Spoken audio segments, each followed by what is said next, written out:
Quoi de neuf sur AWS ces 2 dernières semaines? On parlera brièvement d'IPv6, on parlera de tokens dans Cognito, on parlera de SageMaker Lakehouse, mais surtout on va zoomer sur 2 nouvelles importantes selon moi pour cette semaine. C'est Amazon Q Developer CLI qui prend en charge le MCP, Model Context Protocol, et puis des changements de facturation au niveau de Lambda. Je vous explique tout ça, c'est le podcast AWS en français. C'est parti, c'est maintenant.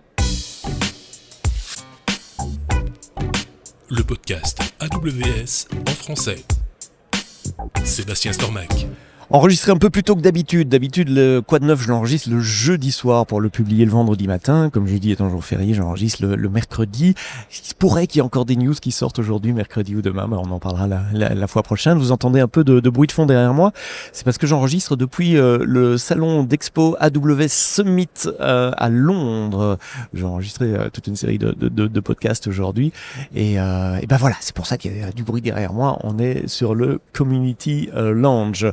Un agenda chargé pour ces 2 dernières semaines. J'ai compté 86 nouveautés, c'est aligné à ce qu'on fait d'habitude en 2 semaines, dont 36 qui concernent vraiment des nouveautés, parce que le reste c'est souvent des extensions de services, des nouveaux services ou des nouveaux types d'instances qui deviennent disponibles dans des nouvelles régions. Je vous ai dit, les 2 grandes nouveautés, j'en parlerai en fin d'épisode, et oui, pour vous garder jusqu'au bout, c'est Amazon Q Developer CLI qui supporte MCP et un changement de facturation sur Lambda et de la phase d'initialisation du cold start de Lambda. Je vous expliquerai tout ça, mais j'ai quelques brèves pour vous avant, et on va commencer par STS par exemple. STS, vous savez, c'est ce service qui vous permet d'obtenir une access key, secret key temporaire en échange d'un token JWT par exemple.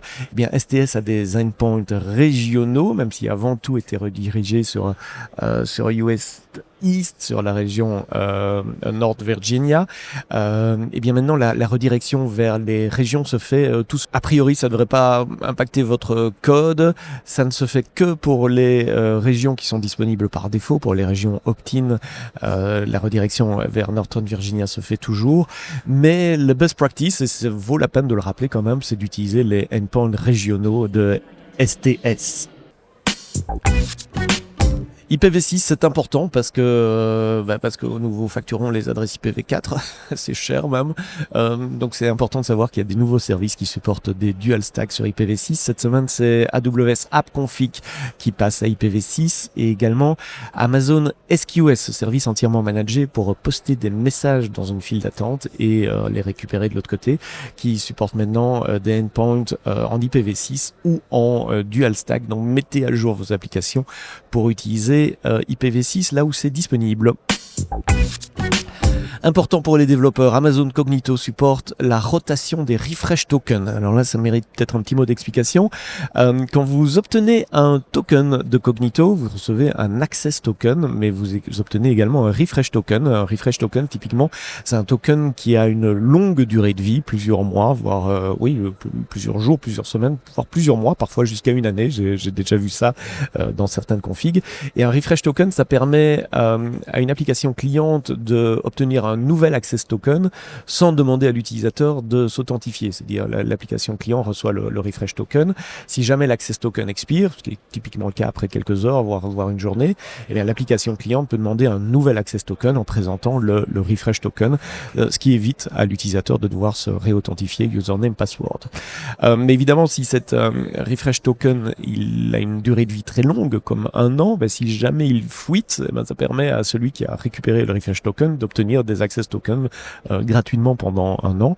Et donc l'idée maintenant, c'est de faire des refresh tokens qui sont très courts, et Cognito les change, j'allais dire les rote, fait une rotation des refresh tokens dans le background. De cette manière, si jamais votre application perd un refresh token, si jamais un bad guy obtient votre refresh token, il pourra l'utiliser que pendant une période relativement courte, typiquement quelques heures. Si vous utilisez Cognito comme serveur OO2, activez donc le refresh token rotation. Côté Generative AI et Bedrock, il y a des nouveautés également, un nouveau modèle, une nouvelle famille de modèles, Llama 4, à la fois le Scout, 17 milliards de paramètres, et le Llama 4 Maverick, 17 milliards de paramètres, qui sont tous les deux disponibles sur Amazon Bedrock en serverless. D'après Meta, évidemment, ce sont les meilleurs modèles du moment, essentiellement sur des grandes fenêtres de contexte jusqu'à 128K et jusqu'à 10 millions de tokens. Ils sont également bons pour le multimodal. J'étais en train de chercher dans mon texte les images et l'analyse de documents.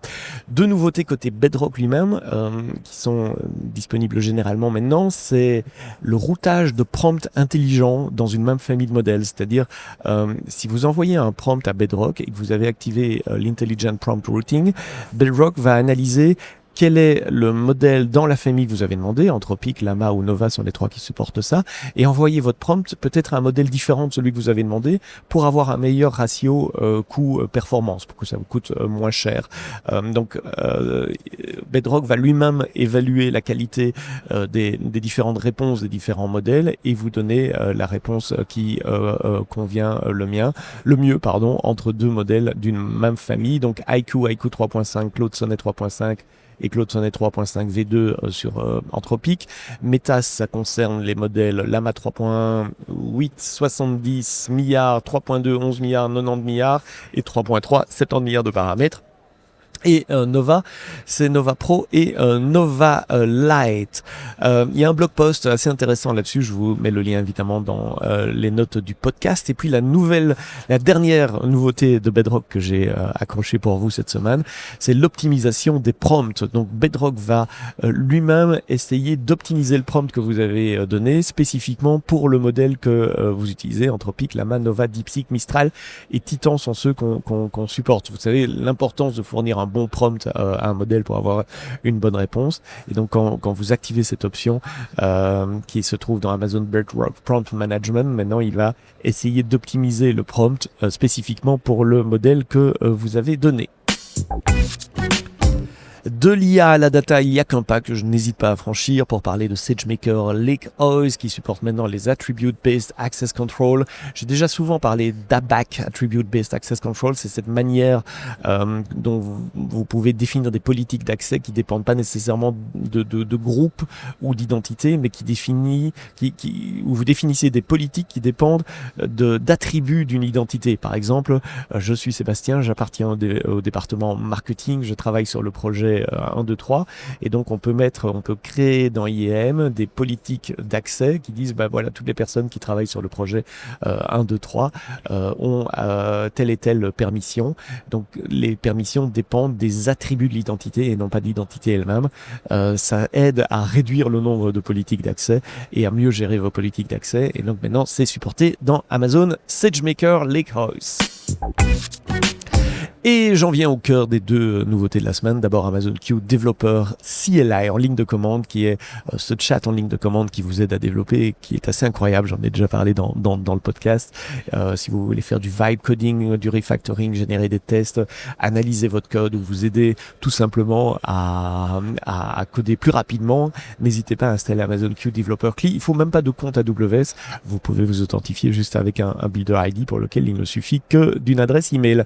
C'est quoi la nouveauté dans Amazon Q Developer CLI cette semaine? C'est qu'il supporte le Model Context Protocol. Donc MCP, si vous n'avez pas entendu parler d'MCP ces derniers mois, c'est un protocole qui permet à des clients, comme le client Q Developer CLI maintenant, ou l'application Cloud Desktop par exemple, ou Visual Studio Code, ou des IDE comme Cursor, de parler à des outils de façon standardisée. Un outil, c'est quelque chose qui va étendre les capacités du client, par exemple pour faire des recherches de fichiers, pour aller rechercher de la documentation AWS, pour se connecter à votre compte et analyser des listes de coûts.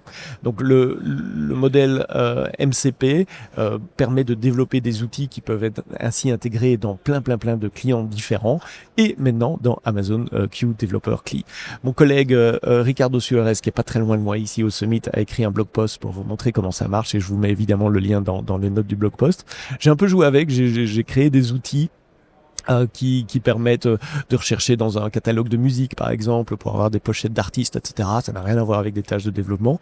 Et c'est amusant de voir qu'on peut plugger ces outils très facilement maintenant dans QChat et que QDeveloper CLI me permet de faire des recherches dans mon catalogue de musique. Ça n'a rien à voir avec le développement, mais c'était juste pour le fun. Attention toutefois, quand vous installez des outils MCP, des MCP serveurs, comme on dit, c'est du code qui va fonctionner sur votre laptop ou la machine en tout cas, où ils vont être exécutés. Et donc, prévoyez des mesures de sécurité comme vous le faites d'habitude. Quand vous téléchargez du code distant, vous les tournez dans des containers, par exemple, et vous limitez les permissions qui sont disponibles pour ces outils. Tous les liens sont dans les notes du podcast. Et la dernière nouvelle, et probablement la plus importante de la semaine pour moi, c'est Lambda qui standardise la facturation pour ses phases d'initialisation. Donc vous savez que Lambda, vous payez essentiellement deux choses, c'est le nombre d'invocations, 40 centimes par million d'invocations, premier million gratuit tous les mois, et puis par milliseconde de temps d'exécution CPU. Vous savez aussi, si vous utilisez Lambda, qu'il y a une phase de démarrage à froid. La première fois qu'un container, qu'une micro-VM pour être correct, Lambda démarre, bien il faut charger la JVM si vous êtes en Lambda. En Java, il faut charger Node.js, les classes, etc. Et c'est ce qu'on appelle le temps de démarrage à froid, qui est maximum 10 secondes. Après, il y a un timeout qui est généré par le control plane.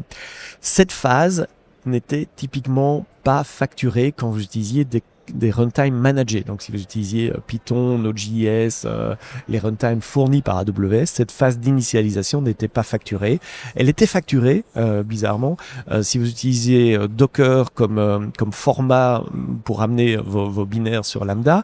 Elle était facturée aussi si vous utilisez des custom runtime comme celui de Swift, par exemple, celui de Rust ou de Go. Ça, ce sont des custom runtime et là, elle était facturée. Donc, il y avait une différence de traitement entre différents types de fonctions Lambda. Elle était facturée également en provisioned concurrency, si vous aviez de la concurrence provisionnée sur Lambda. Donc pour simplifier, maintenant la phase d'initialisation sera facturée pour tout le monde, y compris pour les runtime managés. Alors on peut voir ça comme une augmentation de coût, et oui c'est une augmentation de coût puisque on ne facturait pas ce temps d'exécution qui maintenant va être facturé. Il y avait des abus, je dois être honnête, et ils sont documentés sur internet aussi. Je vous mets un lien dans les notes de l'épisode qui montre comment abuser de cela, puisqu'on a jusqu'à 10 secondes de temps CPU qui sont non facturés pendant la phase d'initialisation. Il y a des petits malins qui mettaient tout leur code, tout leur traitement en dehors du handler Lambda, de manière à déclencher une fonction Lambda, à avoir ces 10 secondes de temps de compute gratuit, et puis directement tuer la Lambda pour reforcer une initialisation à la prochaine invocation. Et donc ce changement de facturation va également limiter les abus, puisque maintenant ce temps d'exécution sera facturé. Si vous avez un usage normal de Lambda, ça sera minime, voire négligeable, voire même pas notissable, pour parler franglais, pour vous. Mais pour les gens qui abusent, eux, ils verront la différence et il n'y aura plus de raison d'abuser du temps d'initialisation de Lambda. Je vous invite à lire le blog post très intéressant de mes collègues Subham Gupta et Jeff Gebhardt qui ont écrit ça. Je vous mets également un lien vers un article sur Medium d'une personne qui s'appelle Michael Hart et qui explique comment on pouvait abuser, je dis on pouvait parce que ça sera plus possible avec ce changement de facturation, comment on pouvait abuser du temps d'initialisation gratuit sur Lambda. Ce changement de facturation interviendra au 1er août, donc si vous voulez abuser, vous avez encore quelques semaines pour le faire. Voilà, c'était l'essentiel des nouveautés AWS des 2 dernières semaines, épisode enregistré depuis le Summit AWS de Londres, d'où le bruit de fond que vous pouvez entendre derrière moi. Merci d'avoir écouté cet épisode du podcast AWS en français jusqu'au bout. La semaine prochaine, dans le podcast, on va parler data platform avec Voodoo, qui est une société qui édite des jeux en ligne, avec un autre épisode qui a été enregistré, lui, au Summit à Paris il y a quelques semaines. Mais d'ici là, quoi que vous codiez, codez-le bien.